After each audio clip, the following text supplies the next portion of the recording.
This is Cast of Wonders, the fiction audio magazine for young adults featuring stories of the fantastic. Welcome! Today we present The Living Earth by Jake Walters. Jake has been published in several journals. He's recently returned to the United States after working for 3.5 years in Romania, a place where the Earth, along with its history and memories, sometimes really does seem to be alive. And now, we've a tale to tell.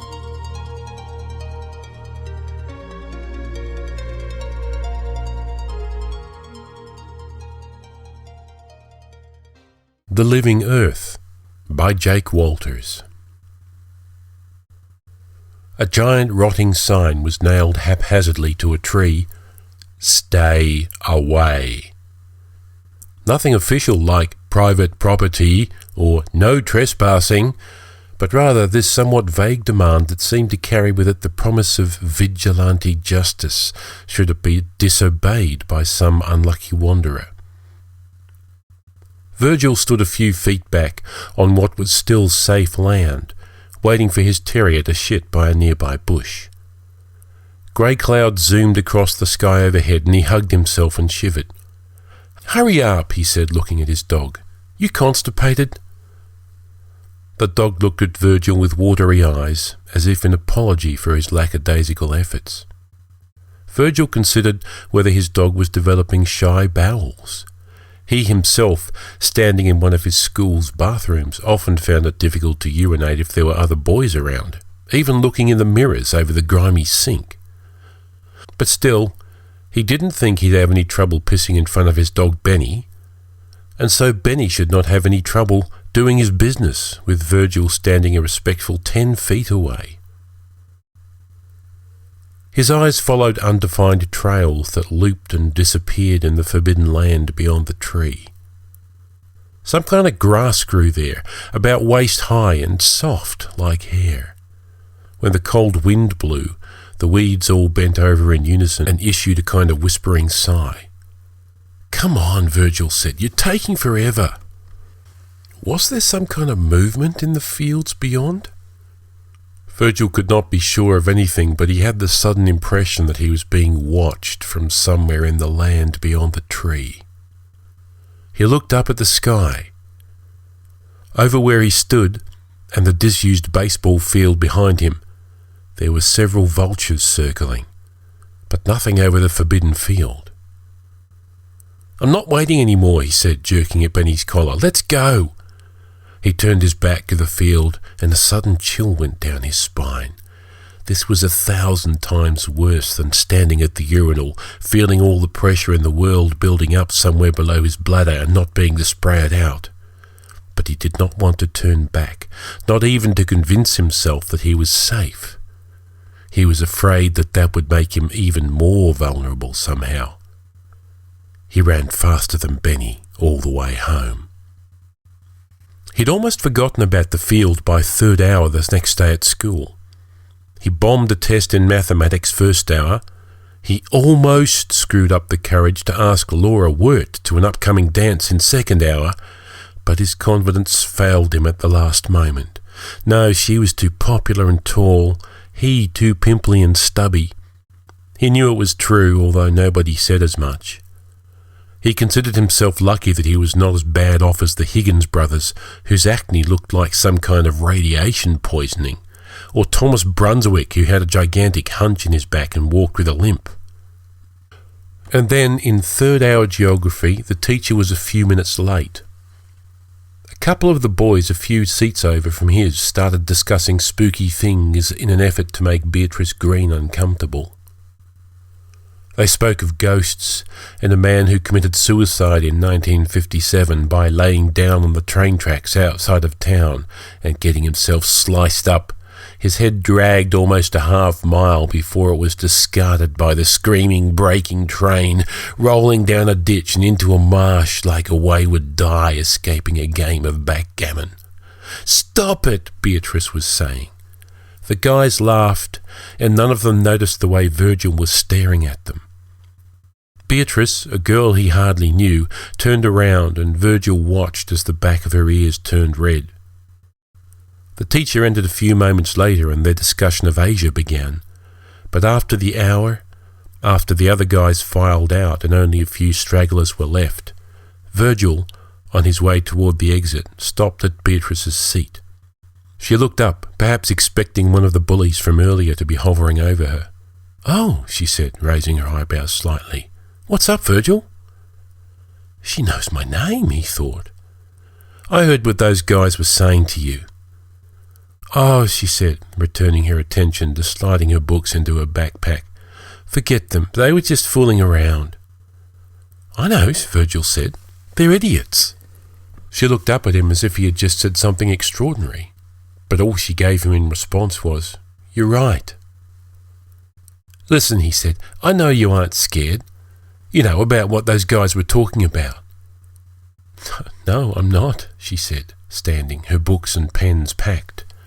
She flipped her head to the side to clear her face of a few loose strands of auburn hair. "Maybe you'd like to walk with me," he said, already thinking of the expansive field with the sign "Stay Away" posted so prominently. But he did not know why he asked her. "I know a place. It's kind of weird." "I think I know what place you're talking about," she said, squinting her eyes. "It's this big field. It's over on the edge of town." "Yes," she said, her eyes widening. "I don't live far from there. I saw you down there once."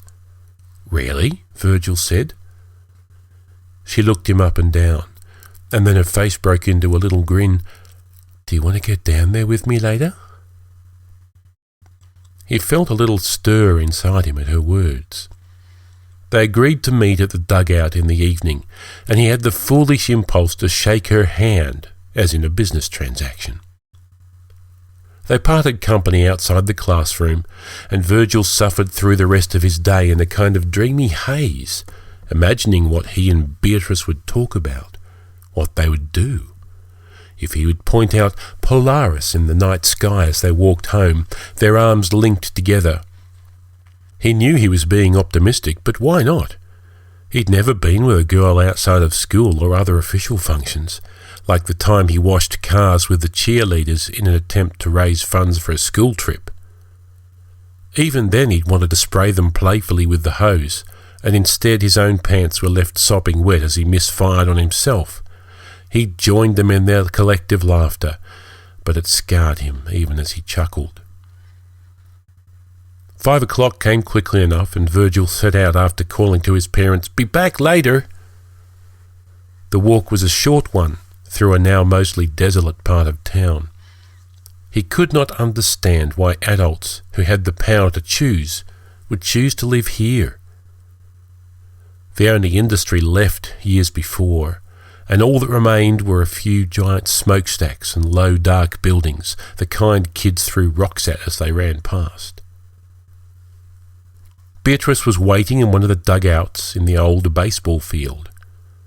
Virgil watched her before making his presence known. She looked like she was reading, but as he quietly approached, he saw that she was rather sitting just so, her shoulders bunched together and her head down. "Beatrice," he said. She looked up. "I thought you forgot," she said. "I was getting cold." He glanced down at his watch. "Sorry," he said. I don't know what happened to the time." Beatrice stood and came out of the dugout, which was really just a bench, caged in with rusty fencing. "Well, let's go," she said. Virgil allowed himself to walk close beside her, but he did not dare reach out for her hand or to put his arm around her shoulders, fearing she'd run away for the hills if he did so. She bumped into him a few accidental times, and he cherished those short explosive moments of touch. They came to a fence, and he hopped over first and then helped her over to the other side. "We're breaking the law," she said in a low voice. "What do you think about that?" "It's not the first time," he said, trying to match her tone, embarrassed at himself instantly. They walked down one of several paths that led them toward the field. Beatrice was breathing easily, her arms swaying with her steps. Virgil felt like he was going to fall to his knees because they were indeed breaking the law, but also because he'd captured the attention of a girl. "Have you been here before?" he asked her. "Once," she said, her voice flat. "I was just a kid, though. My dad took me here to fly his model plane." "Cool," Virgil said. "Plenty of space." They were approaching the sign. From this distance, it looked like it had been written in blood, long since dried. "Stay away." "But we never went further than that tree," Beatrice said. "What do you think's over there?" Virgil asked. To him, his voice sounded like a scared little boy's. "I don't know," Beatrice said. "Probably just somebody's property. Maybe he likes to hunt there or something." "Maybe," Virgil said. "Maybe he keeps animals there." "What kind of animals?" "Well, you know, like wild animals, lions and stuff." "Don't you think we would have heard something?" Beatrice asked. Virgil shrugged. They'd arrived at the tree and both were staring at the ominous sign posted 10 feet up. The wind was starting to kick up again, and the sun, already low on its daily journey below the horizon, was covered by grey clouds. "Do you want to?" Virgil asked. She took his hand. He felt he had no choice but to follow. They passed the tree, and the ground felt no different on the other side. There was no sudden drop in air temperature, no strange shadows flitted across their path. When Virgil looked back, he half expected not to see the outside world anymore, that it would have disappeared completely, the town, their school, their families, their entire lives. But it was there, and distantly Virgil could hear a car alarm sounding, the beeps and squawks carried to his ears on the wind. They continued walking, the grass tickling at their waists. "I'm glad you asked me to come here," Beatrice said. "I haven't done anything like this in a long time." Virgil nodded. "I've never done anything like this." "I know." He looked over at her, but her face betrayed nothing. She was staring straight ahead, her concentration on her footing. "But I always wondered about you. How you always sat in the back of class but never said anything. I didn't think you could talk for a long time." "I just didn't know what to say." They climbed a gentle hill, Beatrice in front of him. He tried not to stare at her ass. Both of them leaned forward against the constant tug of gravity against them. He realised he could reach out and touch her, that she might even let him, that such a thing as that, unthinkable even this morning, was within his grasp now. And she reached the top first, and he heard her gasp as she looked out, and she reached down for him to help him up, and he took her hand and let her. They stared out at a giant basin, full with the same grass that they'd waded through up until this point. It looked like a lake without water. The weeds were chattering, all pointed in their direction as if watching them, waiting for them. "What the hell?" Virgil said. "What is that stuff?" The sound coming from below them was like 100,000 mechanical sets of gag teeth, the kind that chomp when they're wound up. He turned. The grass was behaving in the same way behind them. "I'm scared," Beatrice said, pulling him closer to her. "What's that sound?" "I think," Virgil said, "I think it's the weeds." It can't be." Virgil just shook his head. It could not be. But it was. Each blade was stretched toward them in an almost sexual longing, reaching like wanting fingers. Only this small hill was not covered by the overgrowth, like a deserted island in a vast open. "I think we should leave," Virgil said. There was sudden barking from behind them, and Virgil turned to see.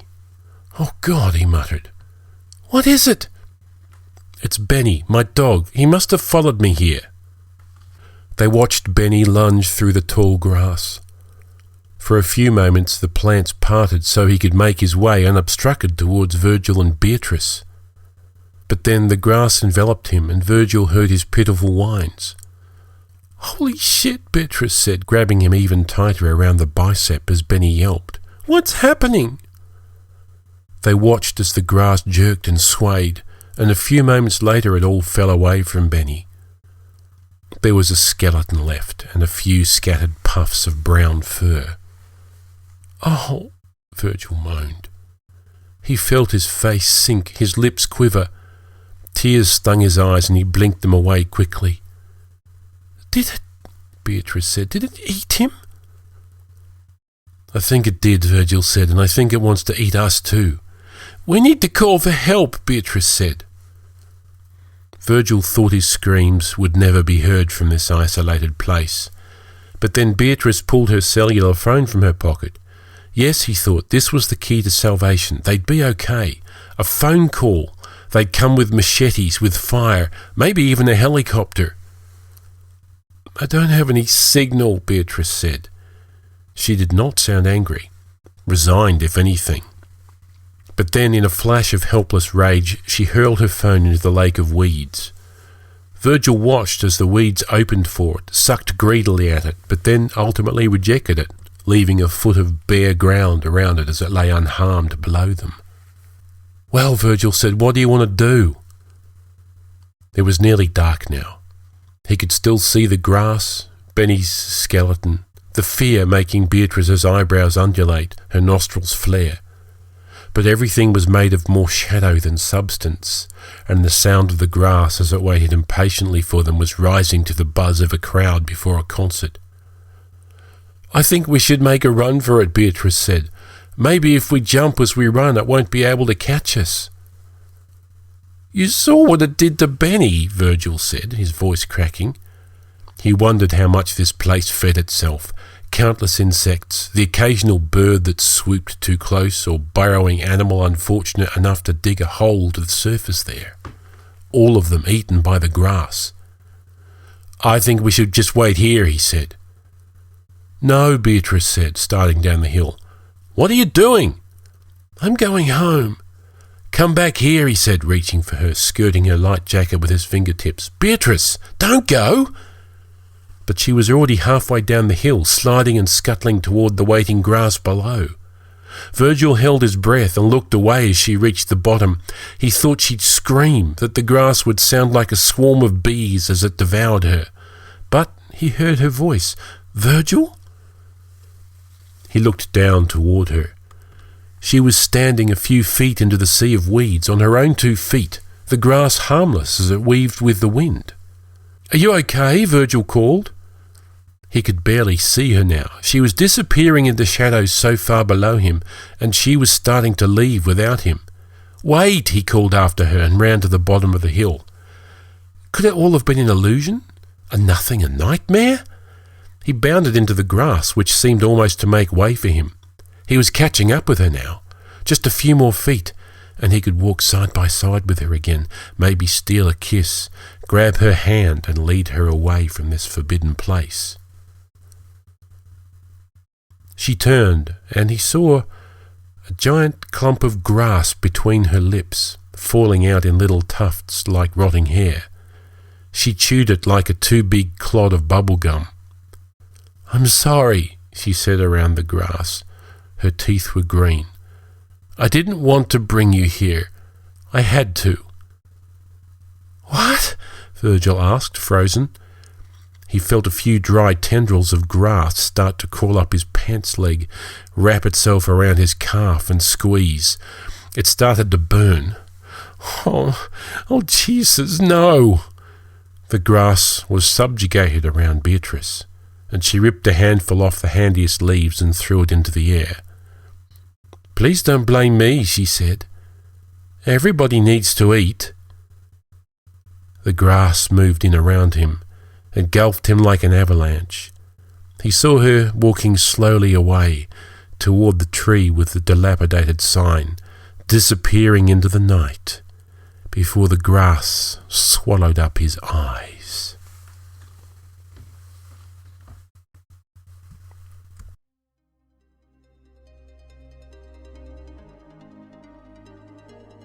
And so ends The Living Earth.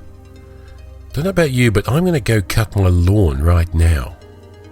and trim the hedges. No, better yet, I think I'll concrete over the whole backyard. Come tell us what you thought of the story in the forums at castofwonders.org/forums. We'd love to hear from you. We hope you enjoy listening to Cast of Wonders as much as we enjoy bringing it to you. Cast of Wonders is free for your ears, but we pay the authors for their wonderful stories. If you'd like to support us and our authors, visit our webpage at castofwonders.org, where you'll see 2 donate buttons. Use either one at your discretion. If you can't donate, that's no problem. Help spread the word. Perhaps you could blog or tweet about us, or like our Facebook page.